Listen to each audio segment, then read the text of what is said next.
নবী হে, ধৈর্যশীলদেরকে আপনি সুসংবাদ দিন। ধৈর্যশীলদেরকে সুসংবাদ দিন, তার মানে বিপদে ধৈর্য ধারণ করতে হবে। প্রিয় ভাইয়েরা, ইন্নামাস সাবরু ইনদা সাদামাতিল উলা। বিপদে আমরা অনেক সময় প্যানিক হয়ে যাই, অস্থির হয়ে যাই, কি করব, হতাশ। না, মুমিনরা হতাশ হয় না, ধৈর্য ধারণ করে। কি করে? কি করে?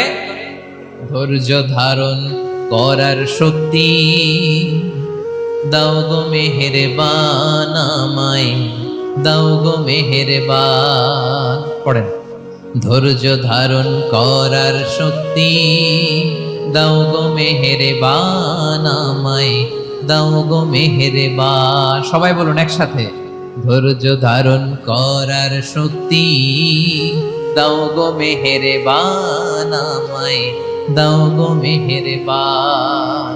বুকের ভেতর ব্যথার নদী বইছে অবিরা, বইছে বইছে অবিরা। পড়ুন, ধৈর্য ধারণ করা